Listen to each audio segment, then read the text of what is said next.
Halo, Assalamualaikum warahmatullahi wabarakatuh. Shalom, Om Swastiastu, Namo Buddhaya, Salam Kebajikan. Perkenalkan, saya Vika Ardianti, mahasiswi Teknologi Pangan dan Hasil Pertanian, Angkatan 2020, dengan NIM 20463753-TP-13031. Di sini saya akan mempresentasikan mengenai jurnal yang saya review yang berjudul Pea protein properties are altered following glycation by microheating oleh LWT pada tahun 2021. Oke, bahasan yang akan saya sampaikan atau table of content pada video kali ini akan saya bagi menjadi 4 bagian, yaitu introduction, material and methods, result and discussion, and conclusion. Kita masuk pada bahasan pertama, yaitu introduction. Oke, nah dapat kita ketahui bahwa sekarang protein nabati meningkat secara signifikan. Hal ini menyebabkan permintaan yang signifikan pula bagi konsumsi protein nabati. Fokus utama sumber protein nabati adalah kacang polong karena manfaatnya yang diketahui bermanfaat terhadap kesehatan dan juga sifat fungsionalnya. Nah, sifat fungsional protein kacang polong ini yaitu berkaitan erat dengan interaksi hidrofobik antara protein dan interaksi hidrofilik antara protein air, sehingga akan menjadi faktor penting yang menentukan larutan protein. Kemudian interaksi protein dan air juga memiliki dampak yang penting juga pada sifat fungsional protein. Kemudian ada modifikasi sifat fungsional protein dapat dicapai melalui modifikasi kimia dan fisika. Nah, salah satunya yaitu glikasi yang kita sehari-hari kenal sebagai reaksi Maillard. Nah, reaksi Maillard ini dapat dimanfaatkan untuk pengembangan produk. Nah, glikasi dilakukan dengan pemanasan basah atau kering. Glikasi basah dapat dilakukan dengan microwave. Nah, sedikit informasi bahwa protein kacang polong sebagian besar mengandung gugus protein, albumin, visilin, dan legumin, serta asam amino esensial. Oke, kita masuk ke bahasan yang kedua, yaitu material and methods. Oke, material yang digunakan pada penelitian ini ada pea protein konsentrat atau konsentrat protein kacang yang kita singkat dengan PPC dari Pisum sativum L yang mengandung 85% protein, 6% lemak, dan sisanya mineral dan serat yang diproduksi secara organik. Organik itu maksudnya tanpa pestisida, serta mengandung semua asam amino esensial. Kemudian untuk proses glikasinya kita menggunakan gula fruktos, glukos, serta alulus. Oke, untuk methods, yang pertama ada sample preparation. Yang intinya adalah menyiapkan larutan sampel pada rasio protein gula pH yang berbeda. Dilakukan glikasi larutan terhidrasi dalam oven, kemudian dilakukan microwave selama 4 menit pada 180 watt untuk mencapai suhu 90 derajat Celcius. Nah, setelah pemanasan dengan microwave, larutan ditempatkan ke dalam ice jet untuk menurunkan suhu dan menghentikan reaksi. Kemudian sampel dikeringkan secara freeze drying selama 48 jam. Setelah itu, digiling pada suhu 4 derajat Celcius untuk dilakukan analisis lanjut. Nah, kemudian sampel yang telah terglikasi dan digiling halus ini disebut dengan MW, sampel MW atau microwave. Untuk membandingkan glikasi dengan kemasan microwave dan kemasan konvensional, glikasi juga dilakukan dalam water bath. Metodenya sama kurang lebih dengan microwave tadi, dilakukan pada pH 7 dan pada waktu 30 menit. Dilakukan juga pengeringan menggunakan freeze drying, penyimpanan suhu 4 derajat Celcius, dan juga akan dibandingkan dengan kontrol atau PPC asli. Oke, yang kedua ada metode karakterisasi protein kacang polong terglikasi. Nah, yang pertama ada penentuan kelarutan protein. Kandungan protein total setiap sampel diukur terlebih dahulu menggunakan metode Kjeldahl. Nah, sampel terglikasi dan sampel kontrol asli dilarutkan dalam pH yang sesuai, yaitu dengan rentang pH 7 dan 10. Kemudian larutan disentrifugasi pada kecepatan 4000 rpm selama 5 menit. Kemudian sampel akan dikumpulkan untuk analisis lanjut. Yang selanjutnya ada untuk menentukan kandungan protein larut digunakan metode Lowry. Metode Lowry ini yang pertama kita lakukan pengenceran supernatan, kemudian mengambil 0,5 ml sampel, kemudian dicampurkan dengan 2,5 ml reagen Lowry dan dicampurkan, kemudian disimpan pada suhu kamar selama 10 menit. Kemudian 0,25 reagen Volin ditambahkan ke dalam campuran dan campuran diaduk dan disimpan dalam ruang gelap selama 30 menit. Kemudian akan dilakukan perekaman absorbansi pada panjang gelombang 750 nanometer dengan spektrofotometer. Oke, masih di karakterisasi protein kacang polong replikasi. Yang kedua ada penentuan gugus amino bebas dengan metode OPA. Pertama, melarutkan 80 mg OPA dalam 2 ml larutan etanol 95%. Kemudian 5 ml natrium dodesil sulfat SDS dan 200 mikroliter beta mercaptotenanol dan larutan OPA dicampur dalam labu ukur 100 ml. Larutan reagen 1,5 ml tadi dan larutan sampel 0,5 ml disiapkan dan dicampurkan. Kemudian akan disimpan pada suhu kamar selama 2 menit. Nilai absorbansi diukur pada panjang gelombang 340 nanometer. Kemudian larutan glisin digunakan untuk mendapatkan kurva kalibrasi dalam kisaran 1 gram per liter sampai 10 gram per liter. Nah, selanjutnya ada penentuan produplikasi. Sampel 50 mg dicampur dengan 5 ml larutan HCl 8 molar dalam tabung gelas. Kemudian tabung ditutup dan diinkubasi pada suhu 110 derajat Celcius selama 24 jam. Kemudian akan dilakukan hidrolisis. Nah, kemudian ada 50 mikroliter hidrolisat diuapkan di bawah aliran nitrogen. Dan residu dilarutkan dengan 1 ml air deionisasi. Campuran dilewatkan melalui cartridge oasis HLB yang dikondisikan pada 1 ml etanol diikuti dengan 1 ml air sebelum digunakan. Furosin dipantau dalam detektor susunan dioda pada 250 nanometer. Kurva kalibrasi eksternal terbentuk dalam kisaran 0,5 sampai 5 mg per liter digunakan untuk mengukur furosin. Furosin ini adalah produk sampel verifikasi. Oke, masih di karakterisasi protein kacang polong. Yang ketiga yang selanjutnya ada kuantitas CML dan CEL. Nah, metodenya yaitu sampel sebanyak 200 mg dicampurkan dengan 100 mikroliter air deionisasi. Kemudian diambil 450 mikroliter dengan konsentrasi 0,2 molar buffer natrium borat pada pH 9,2 dan 500 mikroliter natrium borohidrida, yaitu larutan 1 molar dalam larutan NaOH 0,1 molar. Setelah diinkubasi pada suhu kamar selama 4 jam, 2 ml 8 molar HCl ditambahkan dan heat space dibersihkan dengan nitrogen. Kemudian tabung akan diinkubasi pada suhu 110 derajat Celcius selama 24 jam. Bagian dari hidrolisat sebanyak 20 mikroliter dikeringkan dengan aliran nitrogen dan dilakukan dengan 1 ml air deionisasi.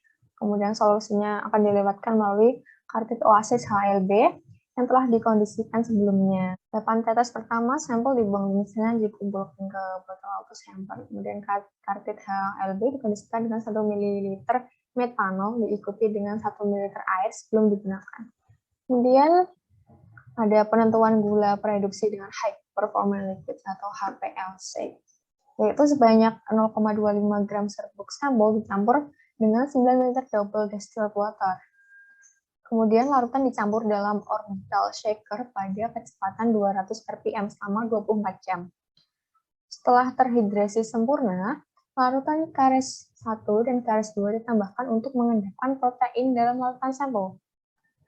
Campuran akhir dengan volume 10 ml di vortex dan uji sentrifugasi pada kecepatan 4000 rpm selama 5 menit. Supernatan kemudian disaring dengan filter nilon dan dikumpulkan dalam botol HPLC. Kemudian yang terakhir ada penentuan struktur protein dan gula dengan Fourier Transform Infrared atau FTIR, spektroskopi. Singkat saja, pengukuran dilakukan pada rentang spektral 1/600 sampai 4000 cm dan 10 scans menggunakan rentang 1/4 cm. Pot absorbansi versus panjang gelombang dianalisis lebih lanjut untuk dibandingkan dengan kontrol protein dan gula kacang asli.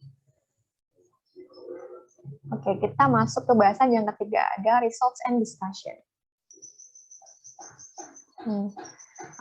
Yang pertama pada sampel microwave, kita amati pada kandungan protein larutnya. Kandungan protein larut dihitung dengan membagi jumlah protein terlarut dengan jumlah total protein. Nah, berdasarkan hasil analisis statistik yang bisa kita lihat pada diagram di sini, diketahui bahwa kelarutan tertinggi diamati terdapat pada sampel PBC glukosa. Nah, sampel PBC glukosa ini jika kita amati pada pH 7 dengan perbandingan protein gula 2:1,25, dapat kita lihat bahwa di sini yang ditandai dengan simbol D itu adalah PBC glukosa, memiliki persentase soluble protein tertinggi daripada sampel PBC fruktosa ataupun PBC alulose. Kemudian jika kita bandingkan antara rasio protein gula, dapat ketahui bahwa rasio protein gula 2:1,25 memiliki kelarutan protein yang lebih tinggi daripada sampel dengan perbandingan 9,125. Nah, dapat kita ketahui bahwa pada pH 7, kita bandingkan antara rasio 2:1,25 dan 9,125, memang dapat diamati bahwa di sini memiliki soluble protein yang tertinggi daripada rasio 9:1,25. Kemudian untuk pH berkorelasi positif terhadap peningkatan soluble protein. Jika dibandingkan antara pH 7 dan pH 10, soluble protein tertinggi didapatkan pada pH 10. Oke, kemudian rasio protein gula yang berbeda dengan kontrol atau protein asli juga menunjukkan bahwa kelarutan sampel meningkat setelah dikasih pemanasan dengan microwave. Nah, kemudian akan kita analisis pada sampel dengan menggunakan water bath. Analisis statistik menunjukkan bahwa pengaruh jenis gula PBC alulose yang dipanaskan dalam water bath memiliki kelarutan tertinggi dan diikuti oleh PBC fructose dan glukos. Nah, PBC alulose ini ditandai dengan warna yang paling gelap ya. Dapat kita ketahui bahwa pada yang dinotasikan dengan A ini adalah sampel PBC alulose. Dia memiliki soluble protein yang tertinggi. Kemudian pada sampel microwave, sampel water bath dengan rasio 2:1,25 memiliki protein yang lebih tinggi jika dibandingkan dengan sampel 9:1,25 ya. Dapat kita ketahui bahwa di sini dengan rasio 2:1,25 hampir semuanya lebih tinggi daripada rasio 9:1,25. Nah, seiring dengan bertambahnya waktu proses, hanya kelarutan PBC alulose pada kedua konsentrasi protein yang meningkat. Jadi yang berpengaruh pada pertambahan waktu, di sini ada protein PBC dengan penambahan alulose ya. Di sini. Nah, kemudian ketika efek pemanasan microwave dan water bath dievaluasi, sampel microwave menghasilkan kelarutan yang lebih tinggi daripada sampel water bath. Kemudian pembahasan yang kedua mengenai jumlah gugus amino bebas.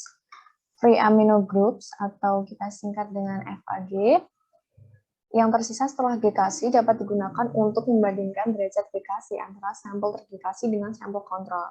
Analisis statistik menunjukkan bahwa sampel 9 perbandingan rasio 9:1,25 oleh pemanasan microwave memiliki jumlah FAG yang lebih tinggi, yang mengkonfirmasi terjadinya glikasi yang lebih sedikit pada sampel ini. Dapat kita lihat bahwa perbandingan 9,1,25 pada PPC glukos memiliki memiliki hasil yang cukup tinggi ya daripada di sini dengan perbandingan 2:1,25 yang memiliki 2,95 hasil 2,95. Jumlah FAG tertinggi pada sampel pH 10. Nah, alasannya kenapa? Mungkin dijelaskan oleh peningkatan kelarutan setelah glikasi pada pH basah. Semakin tinggi pH, dia akan menunjukkan jumlah FAG yang lebih tinggi. Nah, dapat kita amati bahwa pada pH 7 dan pH 10 pada PPC glukos dengan perbandingan 2:1,25 memiliki hasil yang lebih tinggi pada pH 10 yaitu 3,54. Kemudian diamati lagi bahwa sampel PPC fruktos memiliki jumlah FAG terendah, sedangkan kontrol memiliki jumlah FAG tertinggi. Pada fruktos dapat kita amati pada perbandingan 2:1,25 memiliki angka sekian 3,59, sedangkan pada native PPC atau kontrol dapat diperoleh hasil 4,58. Dapat dilihat dengan jelas bahwa sampel MW memiliki jumlah FAG yang lebih tinggi daripada sampel WB. Nah, dapat dilihat di sini ya, MW dengan WB. Ini karena kelarutan sampel MW yang lebih tinggi dapat menyebabkan peningkatan jumlah gugus amino bebas. Jadi, inilah yang menyebabkan jumlah gugus amino bebas pada sampel MW lebih tinggi daripada sampel WB. Hasil ini mungkin membuktikan bahwa glikasi berhasil karena penurunan jumlah FAG secara langsung berkaitan dengan amino yang berpartisipasi dalam reaksi Maillard selama glikasi. Kemudian ada yang ketiga yaitu produk glikasi furosin CML dan CEL. Dapat diketahui dari hasil uji menunjukkan bahwa jenis gula berpengaruh signifikan terhadap produk reaksi Maillard. Jenis gula PPC glukos, fruktos, dan PPC alulos dapat diamati bahwa memiliki mendapatkan hasil yang bervariasi ya. Kemudian dapat diamati furosin tertinggi dalam sampel PPC glukos. Di sini furosin tertinggi dicapai pada angka 10.713, sedangkan untuk CML dan CL tertinggi dicapai oleh sampel PPC alulos. Dapat kita lihat di sini pada perbandingan rasio 2:1,25 memiliki nilai CML dan CL tertinggi. Furosin biasanya dapat diperoleh dengan hidrolisis senyawa asam, yaitu contohnya adalah senyawa amadori dengan glukosa, sedangkan CML dan CL dapat diperoleh lebih banyak dengan fruktos dan alulos karena kemungkinan lebih tinggi dari gula ini untuk membentuk metil glyoxalate pada glukosa. Inilah yang menyebabkan CML dan CL pada sampel PPC alulos memiliki nilai yang paling tinggi ya. Selanjutnya, tadi kita sudah mengamati pada sampel microwave. Sekarang kita akan mengamati pada sampel water bath. Di sini, jumlah furosin tertinggi dalam sampel water bath ditemukan pada PPC glukos, sama seperti menggunakan microwave tadi, namun nilainya lebih rendah ya. Di sini dapat kita lihat bahwa PPC glukos pada berrasio 2:1,25 memiliki nilai furosin sebesar 5.415,2. Kemudian CML dan CL tertinggi diamati pada sampel terglikasi selama 30 menit. Jadi semakin tinggi, semakin lama waktu yang digunakan dalam glikasi, semakin tinggi pula CML dan CL yang diproduksi. Ketika dua jenis pemrosesan dibandingkan, dapat diketahui bahwa sampel microwave memiliki jumlah CMR dan CL yang lebih tinggi, efisiensi yang tinggi, dan peningkatan kemampuan glikasi dengan pemanasan microwave di atas pemanasan konvensional seperti contohnya water bath menghasilkan lebih banyak partisipasi dalam reaksi Maillard. Kemudian ada yang keempat, kandungan gula prediksi atau RRS, remaining reducing sugar yang tersisa. Nah, dapat dilihat di sini pada sampel menggunakan microwave, dapat diketahui bahwa semua faktor yaitu pH, rasio protein terhadap gula, dan jenis gula sangat berpengaruh terhadap kandungan RRS dalam sampel MW. Nah, dapat diketahui bahwa pH 7 dan pH 10 memiliki remaining sugar amount yang lebih tinggi pada pH 7. Kemudian dengan rasio protein gula pada 2:1,25 juga bervariasi, menunjukkan nilai yang bervariasi juga. PPC alulos sampel memiliki kandungan RRS terendah. PPC alulos ditandai dengan warna yang paling gelap ini ya. Ini dengan kode E memiliki kandungan RRS terendah. Selain itu, sampel yang disiapkan pada pH 10 memiliki RRS lebih rendah, juga terkait dengan isomerasis. Seperti yang saya jelaskan dengan tadi, bahwa pada pH 10 dia memiliki remaining reducing sugar yang lebih rendah daripada pH 7. Kemudian kita beralih pada sampel menggunakan water bath. Dapat diamati di sini bahwa sampel water bath waktu pemrosesan dan jenis gula memiliki pengaruh yang signifikan terhadap hasil. Jika tadi pada sampel microwave yang berpengaruh signifikan yaitu pH, rasio protein terhadap gula, dan jenis gula, di sampel water bath ini yang berpengaruh signifikan yaitu adalah waktu pemrosesan dan jenis gula. Sedangkan rasio protein gula tidak terlalu berpengaruh secara signifikan.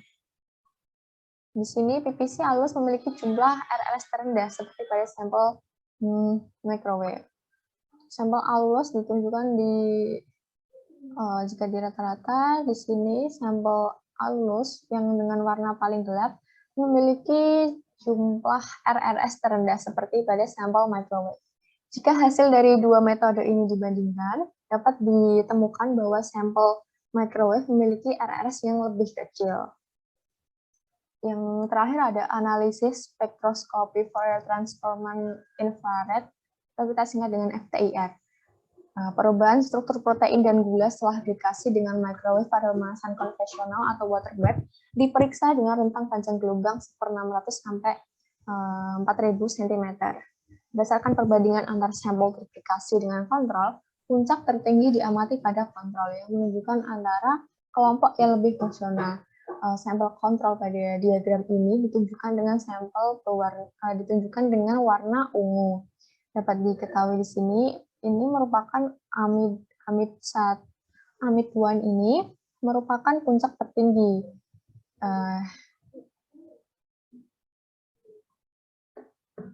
Nah, di sini yang menunjukkan warna ungu dan ditunjukkan dengan panah amid 1 ini merupakan puncak tertinggi yang diamati pada kontrol. Setelah itu, perubahan amida 3 ini menunjukkan penurunan ya. Menunjukkan adanya peregangan CN dan deformasi NH, juga menunjukkan adanya perubahan struktural pada sampel setelah glikasi. Oke, yang terakhir kita masuk ke conclusion. Yang pertama, karena kelarutan adalah kelemahan terbesar protein kacang polong, peningkatan kelarutan adalah prioritas penelitian ini, dan metode Lowry membuktikan bahwa glikasi dengan pemanasan microwave meningkatkan kelarutan hampir semua sampel dibandingkan dengan kontrol. Glikasi dengan pemanasan konvensional atau water bath juga meningkatkan kelarutan, tetapi pemanasan menggunakan microwave dinilai lebih efektif karena laju reaksinya lebih tinggi dan kelarutan protein dalam waktu yang lebih singkat. Juga lingkungan basah, yaitu pada pH tinggi, menunjukkan bahwa terjadi peningkatan kelarutan PPC. Nah, penelitian ini menunjukkan bahwa glikasi dengan pemanasan microwave dapat digunakan sebagai metode modifikasi protein alternatif karena meningkatkan interaksi PPC dengan air yang relatif lebih banyak daripada pemanasan konvensional. Sekian pemaparan dari saya. Apabila ada tutur kata atau salah-salah kata, saya mohon maaf. Wassalamualaikum warahmatullahi wabarakatuh. Terima kasih.